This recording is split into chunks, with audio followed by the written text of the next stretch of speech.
Les amis, bonjour, j'espère que vous allez bien et que tout se passe pour le mieux pour vous.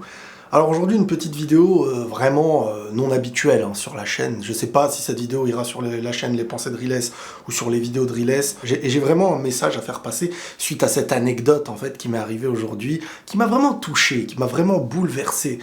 Ça s'est passé il y a même pas une heure et je vous raconte ça en mode vraiment anecdote, tranquille, posez-vous. Donc voilà, j'allais chercher mon petit déjeuner, j'allais à la boulangerie. Ma boulangerie habituelle est fermée, donc je vais un peu plus loin dans une autre boulangerie. Voilà, je vous raconte ma vie. Sur le chemin du retour, je vois devant moi deux sans-abri, deux personnes SDF qui marchent avec leur chien. Je les reconnais parce que, bon, bah, on voit au niveau vestimentaire, j'ai très vite reconnu que c'était des personnes en difficulté, quoi, vraiment financièrement. Et donc ces personnes avancent et je savais pas s'ils allaient me demander, me parler et tout. Je passe, normal. Et là, avec un sourire, la personne en plus très polie, très gentille, sans en faire trop, hein, vraiment en mode normal. Un monsieur en plus qui n'était même pas réellement âgé, hein, il devait avoir entre 30 et 40 ans, je pense, et pour la femme c'était pareil, entre 30 et 40 ans, la trentaine à peine, et il y avait leur chien.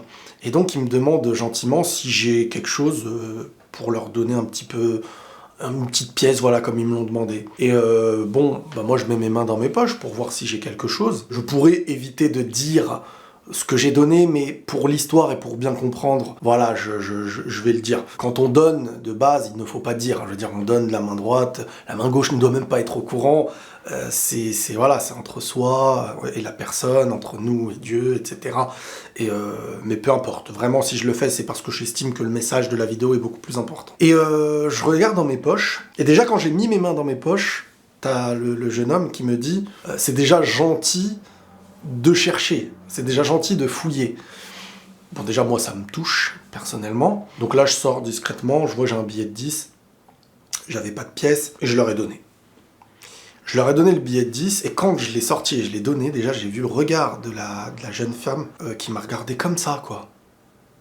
Genre vraiment, mais comme si je lui avais donné tout l'or du monde, en fait. Et moi, je dis non, mais c'est rien, Elle me dit, et c'est ça qui m'a touché, elle a dit peut-être que pour toi c'est rien, mais elle a dit pour nous tu sais pas le grand bien que c'est. Et entre son regard, entre ses paroles, je les sentais touchés.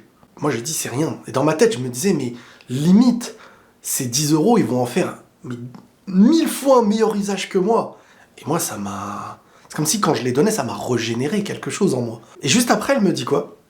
Voilà, dû reconnaître, voilà, tranche de rebeu et tout. Elle m'a dit, toi, tu vas faire le ramadan demain. C'était pas des musulmans, en tout cas, ça n'en avait pas l'air, je pense pas. Et parce que vous allez comprendre pourquoi je dis ça.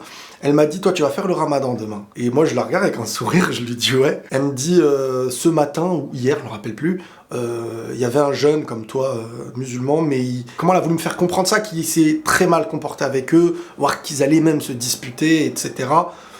Un petit jeune, hein. Elle m'a dit, moi, je lui ai dit, demain, c'est le ramadan. Genre en mode elle lui a vraiment fait un rappel d'une certaine manière pour lui dire que demain c'est le début d'un mois qui est sacré pour toi et au final en tant que musulman tu te comportes pas comme tu devrais te comporter. Et moi je leur ai dit, je dis vous savez c'est pas une histoire de ramadan, je dis avant, pendant ou après tu dois bien te comporter avec les gens. Et là il y a le monsieur qui est intervenu, il a dit bah, c'est exactement ça. Ça se voit en fait qu'ils avaient envie de me remercier d'une manière mais de fou. Alors que, attention, hein, cet argent-là, peut-être que je les aurais gaspillés dans n'importe quoi. Et pour eux, c'était une dinguerie, mais une leçon. J'ai eu 2 leçons, là, en fait. Premièrement, la première leçon que je reçois, c'est vraiment quand on peut aider. Et on peut toujours aider. Peu importe. Il y a plein de manières d'aider. Mais je vous jure que si on peut soulager quelqu'un, et qu'on a... Peut-être on est à l'aise dans on a un peu plus que d'autres. Donc, ce qu'on peut donner ne changera rien, voire nous enrichit. Faut comprendre que donner dans ce qu'on peut donner, c'est un enrichissement. Tu n'es jamais perdant. Et les 2 choses, c'est ce qui reste dans ma tête et dans mon cœur, c'est son regard quand elle a vu le billet. Parce que je me dis qu'avec 10 euros, ces personnes-là, ça va être 10 € vital. Moi, peut-être que je les aurais, je sais pas, utilisés pour acheter des viennoiseries, des trucs comme ça. Et deuxièmement, c'est quand elle me dit demain tu vas faire le ramadan. Et qu'elle m'évoque le cas d'une personne juste avant d'un autre qui s'était mal comporté devant eux. Et vous savez, et là j'ai envie de revenir sur ça, en tant que musulman, beaucoup pensent que le comportement qu'ils vont avoir vis-à-vis d'une personne peut-être qui n'a pas leur croyance, c'est pas grave, qu'il faut bien se comporter que entre nous, etc. Je pense que ces gens, pour moi en tout cas, oublient que Dieu est juste avec tout le monde. Le tort que tu fais à une personne, qui croit en lui ou pas, c'est un tort que tu fais et que tu rendras des comptes. L'éloignement que tu vas créer par rapport à ce que tu es, on porte tous l'image et le message de ce qu'on est. Visuellement, sur notre couleur de peau, sur notre origine, sur tout ce que l'on dégage extérieurement, ou ce que l'on est, peut être à la fois une bonne publicité, un bon message. Par ta cause, tu peux éloigner, et quand tu es la cause d'un éloignement, tu as des comptes à rendre. Et quand tu es la cause d'une personne à qui tu donnes une bonne image, qui peut-être un jour dans sa tête se rappellera « Tiens, les gens disent qu'ils sont tous pareils, c'est pas vrai. » La vie, elle est faite de ça, en vrai. Même si les gens ont tort de faire des généralités, on est porteur d'un message avant même d'avoir à ouvrir notre bouche sur notre comportement. On peut pas se plaindre d'avoir une mauvaise image, parfois, quand on se comporte mal. Faut pas tout demander, c'est pas logique, c'est pas cohérent, c'est pas mathématique même. Tu peux pas venir dire « je veux qu'on me regarde avec tout plein de valeurs, je veux pas qu'on stigmatise, je veux pas ceci, cela », si toi-même, à ton étage, tu mens, tu frappes, tu agresses, tu te comportes mal devant ceux à qui tu demandes d'être des gens justes. Si t'es injuste, tu ne peux pas demander la justice. Et moi je me dis que cette personne qui est venue me parler, de me dire que ce matin, il y avait une personne limite comme toi qui va faire le ramadan et qui s'est très mal comportée, elle l'avait en tête, elle l'a pas oublié. Et derrière, regardez le poids que j'ignorais. Hein. Mais si je m'étais mal comporté vis-à-vis d'eux, ça aurait été la confirmation à ses yeux de ce qu'elle a pu avoir vu le matin. Et peut-être de l'image d'un musulman ou des musulmans tout court. Bien sûr que chacun doit faire un travail de conscience, bien sûr que, mais si toi, dans le travail de conscience des gens, tu es la cause de la mauvaise image par ton injustice, tu portes le poids de cette injustice. Et ça, beaucoup de gens l'ignorent parce que demain, on va se repentir. Parce que demain, mais les choses qu'on fait vis-à-vis des hommes a un poids entre nous, les hommes. Et les choses qu'on fait de nous à Dieu, dans nos mauvaises habitudes, qui n'ont pas l'impact direct vis-à-vis d'une créature, c'est entre nous et Dieu. Mais n'oublions jamais que même la personne, elle pense pas comme toi, même elle ne croit pas comme toi, c'est une créature de Dieu qui a des droits sur terre, et si tu lui retires ces droits-là, ne pense pas que Dieu va dire « Ah, elle ne croyait pas en moi, t'as le droit de faire n'importe quoi ». Après, moi je parle parce que je suis croyant, y a des gens qui ne croient pas, chacun en tirera les leçons qu'il veut, moi je suis pas là pour imposer quoi que ce soit, mais moi je parle avec mes convictions à moi et sincèrement. Et tout ça pour dire que je vois ça comme des signes. Juste avant le ramadan, cette chose-là, elle n'est pas venue au hasard. Vous savez, on ne sait pas de quoi est fait demain. Peut-être que c'est la dernière action de ma vie. Peut-être que demain, je ne vais même pas avoir le ramadan, que vous ne verrez plus de Riles, on ne sait pas de quoi demain est fait.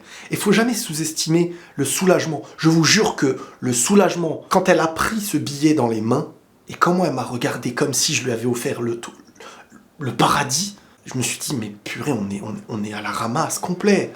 On est à la ramasse complet.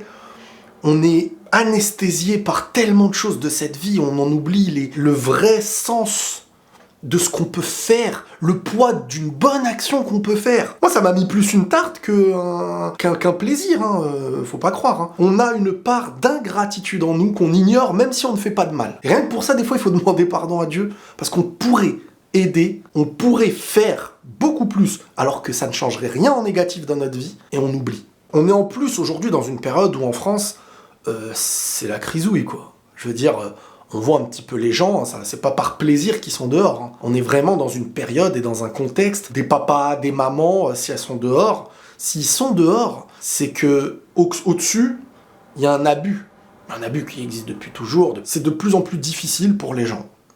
Et quand on a la chance de ne pas vivre parfois les mêmes difficultés, la meilleure chose qu'on peut faire, c'est le minimum d'aider. Aider face à la difficulté, c'est devenir riche.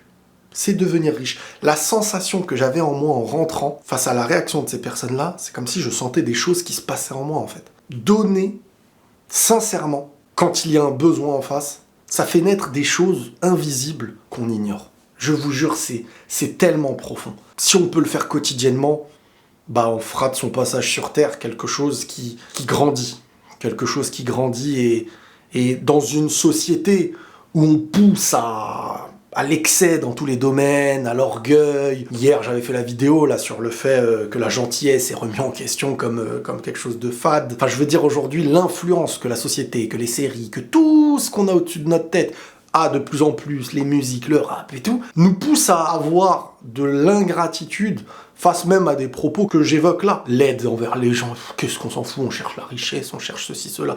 Tout pour frustrer les gens, tout pour les rendre malheureux sur Terre, tout pour leur faire échouer leur passage ici-bas en fait. Et un dernier truc, ce qui touche des personnes aujourd'hui peut nous toucher demain. La pauvreté peut nous toucher demain. Le manque de biens, des catastrophes, enfin peu importe, ce qu'on voit de triste chez les autres peut nous toucher demain. On ne sait pas de quoi demain est fait. Donc attention à ne pas croire que tout est acquis, que ce soit financièrement, la santé ou autre. Et l'aide qu'on apporte, peut-être qu'un jour on la réclamera. Prenez tous soin de vous et la paix sur vous.